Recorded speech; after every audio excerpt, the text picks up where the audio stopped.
Tumindig si Senator Jesus Escudero at mariing sinabi ang kanyang paninindigan laban sa planong impeachment kay Vice President Inday Sara Duterte sa gitna ng umiinit na tensyon sa politika at tahasang tinutulan ni Cheese ang mga isinusulong na hakbang upang patalsikin si VP Sara at iginiit na ito'y hindi makabubuti sa bansa lalo na sa gitna ng kinakaharap na krisis. Kasabay nito binandatan din ni Senate President Nick Zubiri sina Senator Risa Hontiveros at dating Senate President Tito Soto na ayon sa kanya ay tila ginagamit ang issue para sa pansariling interes at political agenda.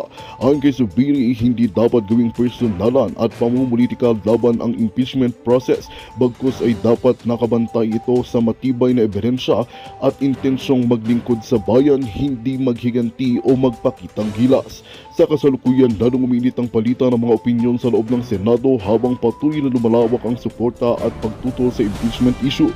Habang naninindigan sina Cheese at Migs laban sa mga atake kay VP Sara, tanong ng publiko, matatapos ba ito sa mahinahong usapan o tuluyang sasabog ang sigalot sa mas mataas na antas? Tutok lang sa aming susunod na mga ulat para sa karagdagang detalye. At yun nga ang balitang ating pagkakatutukan. Ngunit bago ang lahat, siguraduhin mag-subscribe at ihit ang notification bell para sa patuloy ng pagtutok sa mga silip ng bagong balita dito lamang sa tunay na boses ng masa.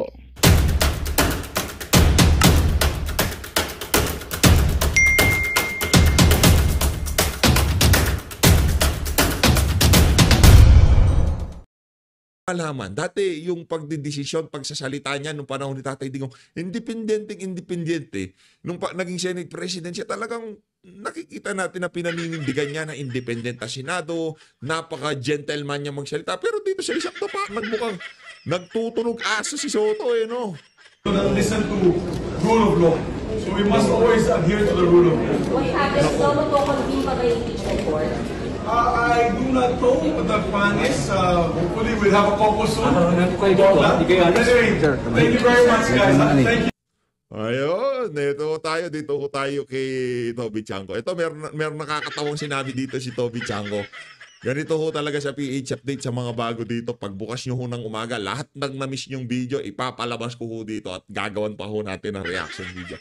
Welcome ho sa mga bagong recruit tayo, mga bagong sali sa PH Update. Welcome ho kayo dito. Maraming salamat ho sa pagsuporta.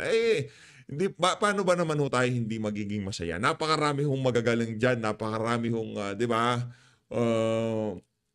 Napakaraming vlogger, ba't pinipili ho nila na dito lagi tumambay yung mga kasama natin. Maraming salamat ho. Sobrang na-appreciate ho natin yung pagsuporta nyo sa mga bawat video natin. Okay? Yung part doon, yung talagang grabe naman yung sinabi niya, no? Kakapal ng mukha naman nung nagsasamantala sa no?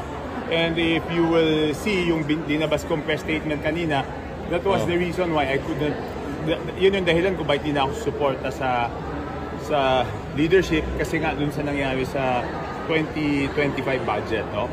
So, dun sa senyalis niya na yun, ibig sabihin, di ba, kahit nung huli, sinabi niya, pag iba yung budget, kahit i-veto niya, di ba?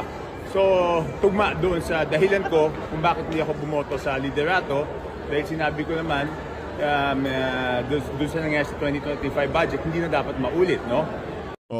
Ang to make the story short, ika nga, sinasabi nito, kalahati ng kabalintunan na nangyayari dyan sa budget at sa administrasyon o malamang majority sa lahat ng nangyayaring kabalintunan sa administrasyon na to, may kasalanan, si Marcos Jr. at itong si Tambaloslos. To make the story short, ang problema kasi kay Marcos Jr. Doon sa naging zona niya, kahit di natin pinanood kasi walang kwenta, mas pipiliin ko pang manood ng cartoons kaysa panoorin yung walang kwentang zona na yun, no? Mga 5 episode ng One Piece at 5 episode ng Naruto, mas papanoorin ko pa kaysa doon sa zona niya na yun. Wala ka kwenta-kwenta. Mantakin mo, yung mga nakarap sa kanya, puro mga congressman. Nung sinabi niyang mahiya naman kayo, palakpakan ho sila. Sino ba tinutukoy niya? Kayong tinutukoy niya, mahiya naman kayo. Ang nangyari parang naging mockery, parang minamak siya. Anong mahiya? Papalakpakan ka namin, tapos magnanakaw pa rin kami. Di ba? Ganun no yun At in fairness, very consistent itong si Marcos Jr. Hindi ho niya kagaya nung ginawa niya noong nagpa-courtesy resignation siya sa mga gabinete niya, di ba? Hindi niya ma-address yung mga, hindi niya masabihan yung mga gabinete niya na gusto niya mag-resign. So, generalize niya, lahat kayo dapat mag-resign. Ngayon, pipiliin niya, eto gusto kong mag-resign pero hindi ko masabi sa harapan niya kasi duwag ako. Kasi yung mga itlog ko nasa lalamunan ko, kaya okay, tanggapin natin resignation. Eto, ayaw ko mag-resign to. Hindi. Di ba, gano'n yung siya. This time, pinairal niya na naman yung pagiging, pagiging duwag niya, di ba? Hindi niya ma-address. And Di ba, ganun lang naman yung mga kababayan. Very consistent yung, yung attitude niya. Pagka hindi niya ma-address yung isang bagay, i-generalize niya. Di ba? For example, sa isang bahay, may anay, di ba? May anay. Hindi niya na ititreat ito, hindi niya tatargetin yung mismong anay. Ang gagawin niya, susunugin niya buong bahay. Ganyan katindi yung pag-iisip ni Marcos Jr. Pagka may sakit yung isang kahit ano pang sakit mo, basta meron lang siyang alam na isang lunas sa lahat ng sakit. Diba? Ganyan po siya. Hindi niya tinatarget yung root cause anong problema natin sa Pilipinas. Yung mga congressman kasi mga magnanakaw. Pinagkaisahan ang sambayan ng Pilipino kahapon sa pagboto kay Martin Romualdez. Wala naman tayong problema dyan. Wala tayong, and feeling nila, yung tipong ang mga kada distrito nila, ginagawa nila ng pabor dyan sa pagboto kay Martin Romualdez. Mga walang yaho yung mga, okay lang yan, walang problema yan. Ika nga, merong oras lahat ng bagay. Pero ramdam na natin ang paghina ng hawak sa kapangyarihan ni Martin Romualdez dyan sa House of Representatives. Tuloy. ang isang independent, mas gagampanan ko yung trabaho ko kung nabantayan yung budget, kung independent ako. Ito talagang si Kong Toby, hindi pa niya madiretso. Kasalanan ni Martin Romualdez lahat ng kababuyang nangyayari sa Pilipinas. Ganunin mo na nahihiya ka pa Kaya hindi mapalitan-palitan yan Walang kayang sumupla sa kanya. Lahat na lang yes sir, yes sir, yes sir, yes sir, yes sir. Ganun lang kayo ganun di ba? Sa sobrang supot nitong si si Martin Romualdez, ang gawin natin, isampal natin sa pagmumukha ng buong sambayan ng Pilipino na talagang mahal na mahal ako ng mga congressman.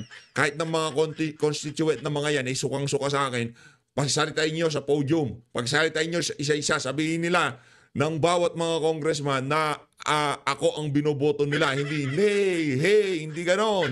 Punta kayo sa podium, paliwanag nyo doon, ba't ako ang gusto nyo maging, di ba, parang, nakakagigil yung tipong, ano naman katarantaduhan nito? May manifesto na panalo ka na, hindi upo ka na. Lang yan. Ito, dito tayo kay kay Goma. Game. What are you expecting in this SONA po? What I want to hear from the president is him talk about the problem of drugs and how to go about it. I want the president to order the Philippine National Police and the PDEA to tell them to fight the problem of drugs in the country, especially in our province.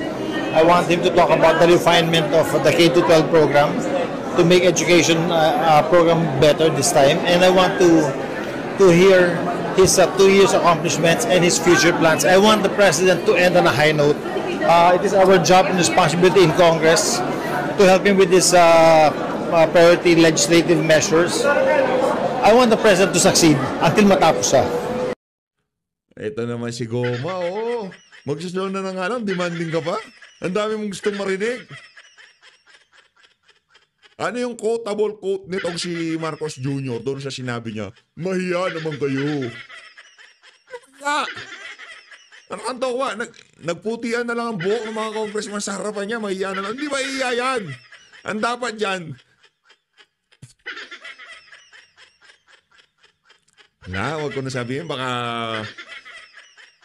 Baka mapuna ako nung internal ombudsman ko. Puntahan niya ako dito, sabay batukan niya. Pinagsasabi mo! Gusto mo bang makulong? Diba? Yun yung quotable quote niya. Maya naman kayo. Tapos itong sintu-sintu niyang PNP chief, hinihanay niya doon sa mga bayani natin. Si Aiden Diaz, Manny Pacquiao, pagdating sa boxing, pagdating sa sport, hinihanay niya yung aso niya, anak na tokwa. Unbelievable. Sabi ko sa sarili yung gano'n, napaganto na ako. Unbelievable. Gusto daw marinig nitong si Goma yung sa Sona na mabanggit nitong si Bangag yung illegal. Yung air political test niya, di niya magawa-gawa. Tapos, kukontra niya pa yung illegal na droga. Brad, nakinig ka na, kumain ka na, demanding ka pa. Di pwede yun. O meron ba siya nabanggit doon sa mga inaasahan mong sabihin niya? Wala, ganyan o talaga. Ikaw, magsasona na nga, mag-speech na nga, demanding ka pa. Ito na mga kababayan, pinaka-aabangan na lahat. Right tayo dito kay Boy Kilay. Naku, congratulations, Boy Kilay, ha. Ako, kung papipiliin mo naman ako, si Soto o itong si Boy Kilay, kahit na dilawan pinklawan itong Kilay na to, mas pipiliin ko to dun sa aso nitong si Marcos Jr. Si Soto, aso ho siya. He is very delighted. Sabi niya, I'm very delighted. Very impressed. Doon daw sa sauna nitong si Bangag. Anak ng tao ka, puro magnanakaw na sa harapan niya. Tapos sasabihin mo na, mahiya na. Mga kawatan niya, paano mahihiya? Anak ng tao ka.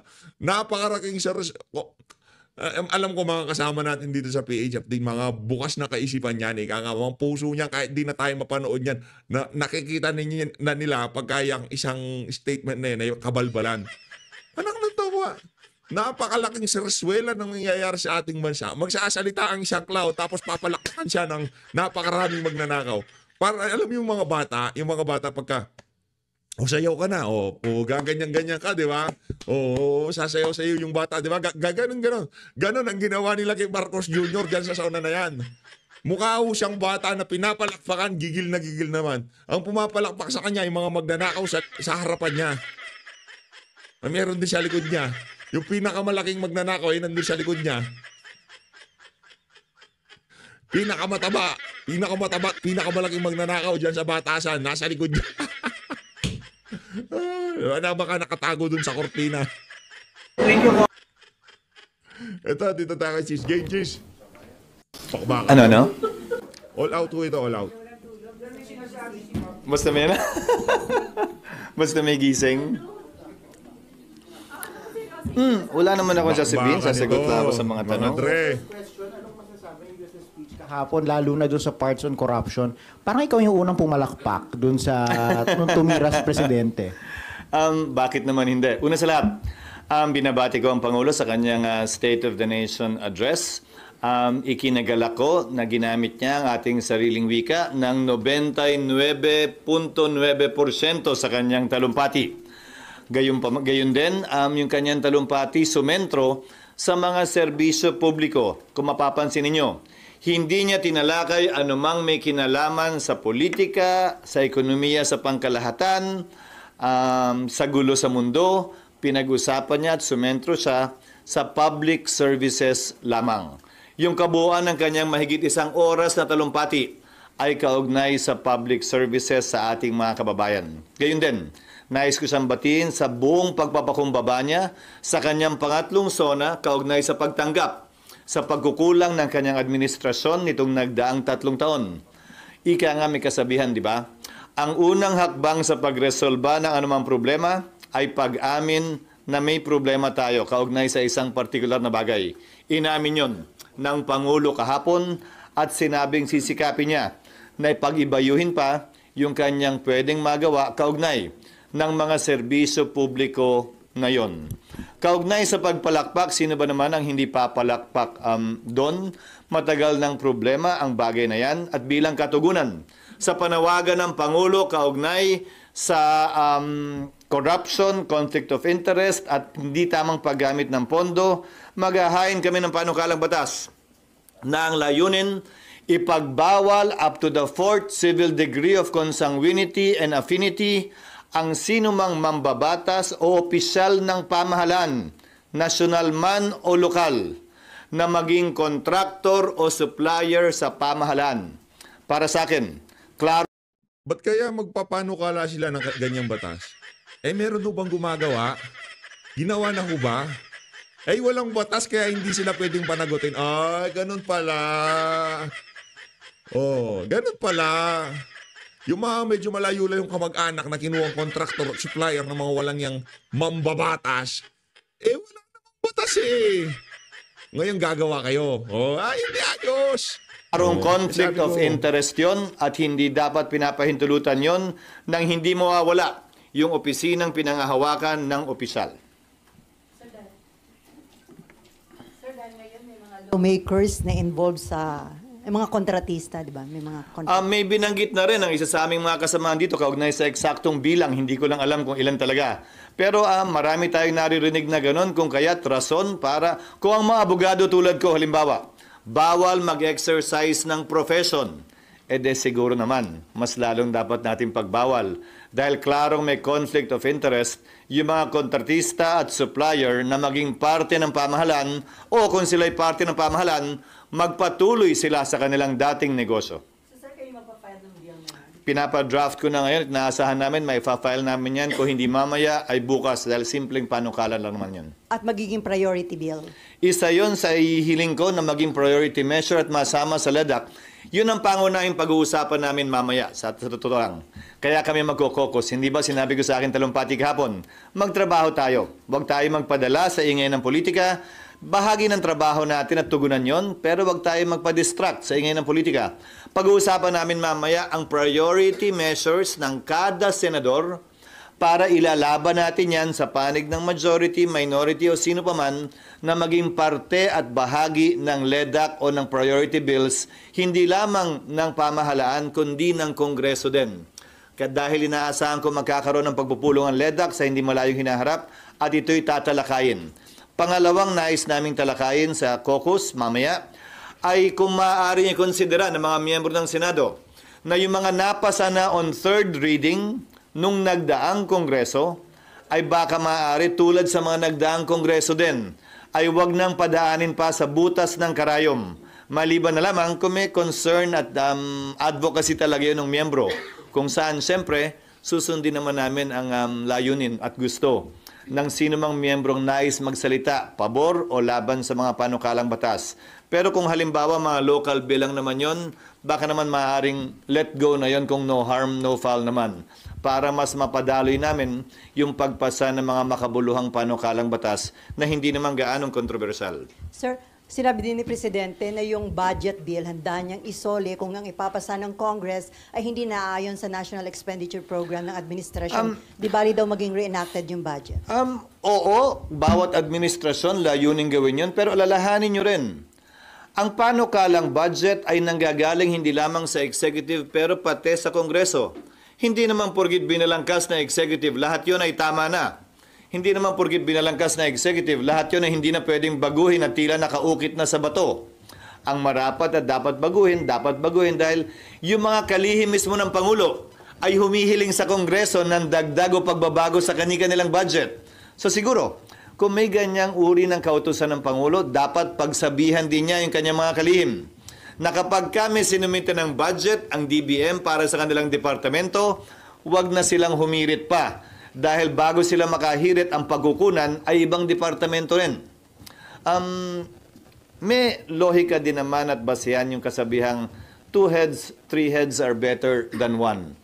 Ang importante ay transparent, ang importante ay nakikita ng ating mga kababayan kung saan at bakit nga ba ginagawa ang mga partikular na bagay. Sir, pag-uusapan din ba yung ruling sa Supreme Court sa impeachment mamaya sa caucus at ano yung personal position mo doon? Wala sa agenda, subalit tiyak ko mapag-uusapan yun dahil imposible namang hindi. That is considered what we may call the elephant in the room. So malamang mapag-uusapan yun mamaya. Salamat sa tanong. Iba ang aking personal na opinyon kaugnay sa magiging posisyon ng Senado. Tulad ng sinabi ko kahapon, kung hindi pa kayo inaantok kahapon, hindi, umaga pa lang yan.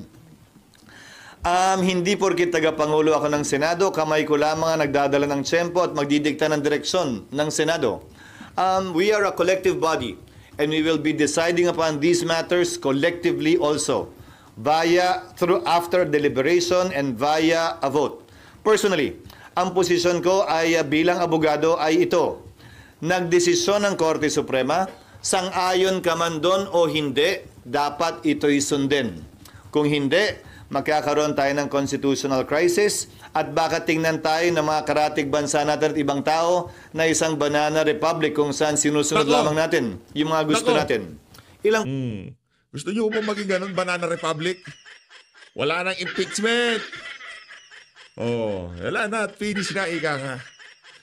Better luck next time. Pananaw pa, kaugnay sa desisyon ng Korte Suprema.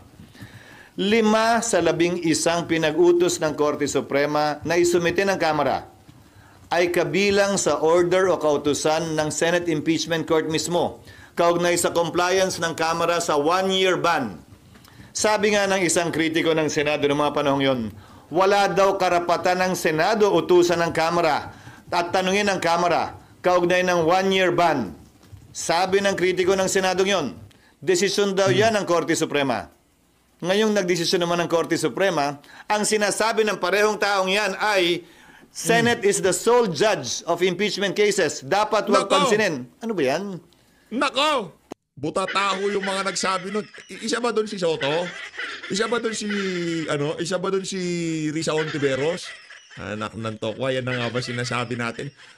Umapalag na itong si Chess. Talaga bang nagbabago kung ano ang tama, totoo at naaayon sa batas? Depende sa gusto natin?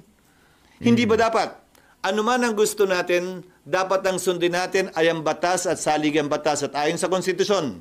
Korte Suprema lamang ang bukod tanging may kapangyarihan magbigay buhay at mag-interpret ng ating saligang batas. May mga parte din naman ng desisyong hindi ako sang-ayon. Pero kung babasahin natin ang lubusan, kabilang yung mga separate opinions, halimbawa, may mga concurring opinion doon na nagsabing hindi daw tatawid ang impeachment complaint sa susunod na Kongreso. Taliwas yan sa aking pananaw, pero ito'y concurring opinion at hindi bahagi ng majority opinion. Pero nakita ko bilang abogado na minsan ang mga concurring opinion nagiging bahagi ng majority decision sa mga sumusunod na kaso pa.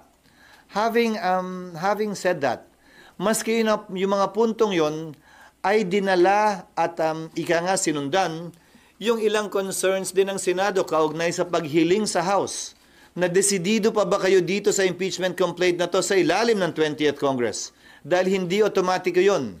Ayon sa dalawang separate concurring opinion sa dalawang mahistrado, binanggit nila yon sa kanilang opinion. Ulitin ko, ito'y pagpapasyahan namin pero wala ako nakikitang rason at dahilan personally para hindi namin sundan at sundin ito. Parang nakikita ko na yung tipong mangyayari dyan sa caucus, yung tipong tatayo si Sen Marcoleta. Korte Suprema yan, bakit hindi natin susundin? Si Senator Bato sasabay pa. Tapos magsasalita yung mga unggoy na ayaw sumunod dyan sa desisyon ng Korte Suprema, yung si Soto, yung si Risa Hontiveros, di ba? Yung si Bam Macainot, yung si Kiko Pangilinan. Ay, si Kiko ba? Susundin o hindi? Hindi rin pala, no? Oh. Sasabihin ni Sen mga abogado pa naman yung iba sa inyo tapos ayaw sumunod.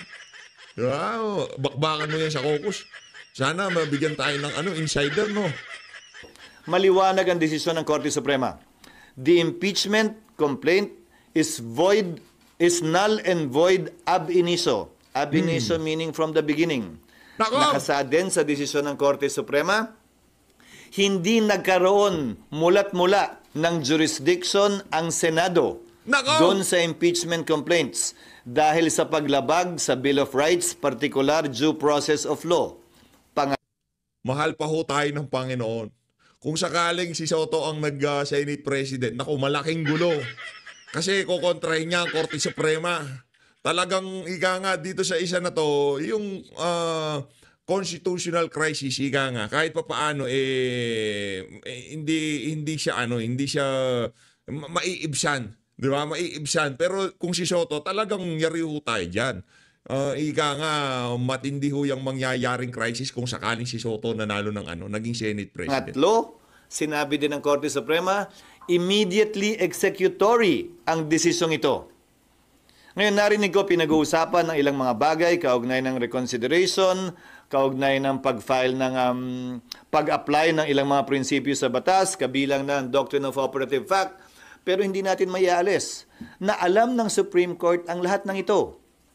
Ang Doctrine of Operative Fact, Korte Suprema mismo ang nagbaba niyan bilang exception sa null and void ab initio ruling nila sa mga nagdaang kaso. So kung nais nilang gamitin yan, ginamit na sana nila dito. Pangalawa, tapusin ko lang, at pangalawa, kaugnay sa paglabag ng due process, kinlaro din nila yon na kapag ka-violation ng due process ang pinag-uusapan, ay wala na tayong pwedeng i-review o ibalik pa dahil nawala na ng jurisdiction mula sa simula ang anumang korte o husgado. Ayon sa majority at unanimous decision ng korte. Yes. Pag-uusapan nyo yan nang nakakonvene kayo as impeachment court o pwede po sa plenary, ma'am? Personal ko ding opinion ito, pero ang masusunod dito ay ang mayoriya. Nakalagay kasi sa desisyon ng Korte Suprema, walang jurisdiction ang impeachment court. Walang jurisdiction ng Senado. Nadinggin pa ang mga articles of impeachment. Naalala nyo, bago kami nag-convene, binasa yung articles of impeachment, at least in dulo man lang, bago kami nagka-jurisdiction. Ang sinasabi ng Korte Suprema sa desisyon nila ngayon ay unconstitutional yung articles of impeachment. Kaya walang jurisdiction yung Senado. At pag sumumpa yung mga bagong halal na senador, they will swear to do impartial justice during trial. Wala nang ang jurisdiction eh. Sa tingin ko, mas safe na Senado ang magpapasya kaugnay nito, imbis na impeachment court, dahil baka matingnan pa na paglabag ang pag-convene ng impeachment court matapos ang naging desisyon ng Korte Suprema. Ngayon, wala bang presidente o meron? Meron. Noong nagpasya ang Senado na i-dismiss yung impeachment laban kay dating Pangulong Estrada dahil sa EDSA 2, dineklara ng Senado, not as an impeachment court, as a Senate, dineklara ng Senadong functus officio na yung kaso. Yung impeachment court at dinismiss yung kaso. So, nung nagdaan, nagawa na rin yan ng Senado. Inaksyon na ng isang impeachment complaint bilang Senado at hindi bilang impeachment court. So regular session possible later? SP, scenario lang. Depende sa mapag-uusapan mamaya. Total naman, itong mga unang araw na ito, wala pa naman kaming panukalang batas na pwedeng talakayin dahil kailangan ma-first reading muna lahat ng mga panukalang batas na final. Dahil nga bagong kongreso ito, kailangan i-refile lahat ng mga bill na hindi napasa noong nagdaang kongreso. Just to be clear, isa na lang. Personal nyo, SP, is hindi na kailangan mag-convene after the decision of SC. Yes, and if the Senate will act on it, the Senate should act on it as a Senate in plenary. Pero sabi nyo, SP, nung previously, pwede namang hindi sundin ng Senado yung kautosan ng Supreme Court. Ang sinabi ko noong nakaraan, pinagpapasahan pa rin. Pagpapasahan din namin mamaya yan dahil iba-iba opinion ng Senador. Hindi ko sinabing hindi pwedeng sundin. Ang sinabi ko, pagbobotohan lahat. Don't put words on my kilay, sabihin mo. Tarayan mo, Brad. Nanananta ko, gaganyanin ka. Pinasasabi yung mga salita na hindi mo naman sinabi. Mga ano yun, mga ano dyan, yung mga reporter dyan, mga may saltik sa utak. Literal na parang mga kulang-kulang ang tornilyo nila. Tingnan nyo, gusto talaga nila. Sila gusto yung impeachment. Yung mga reporter, mga siraulo.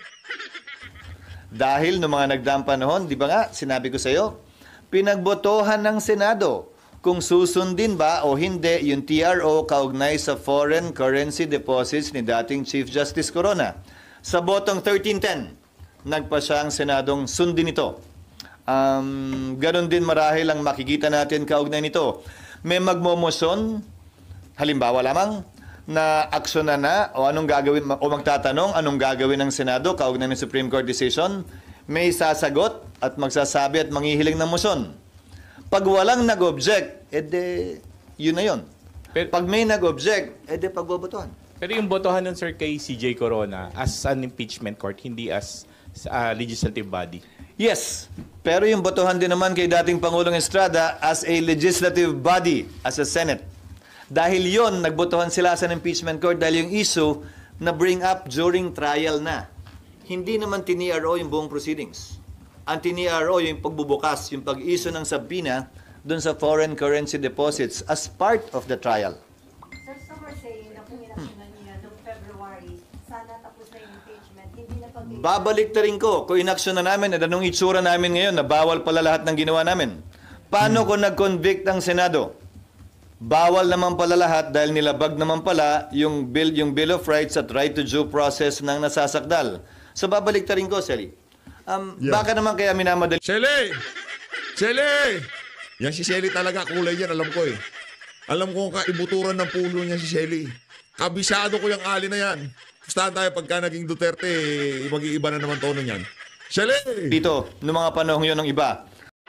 Magandang balita ang hatid namin sa inyo ngayong araw. Sa pagtatapos ng aming balitaan, nagbigay kami ng mga mahalagang impormasyon. Maraming salamat sa pagtutok at pagsuporta sa aming programa. Huwag kalimutang manatili sa mga susunod na araw para sa mga bagong balita at mga kwento na dapat nating abangan. Mula sa Boses ng Masa, magandang araw, Pilipinas!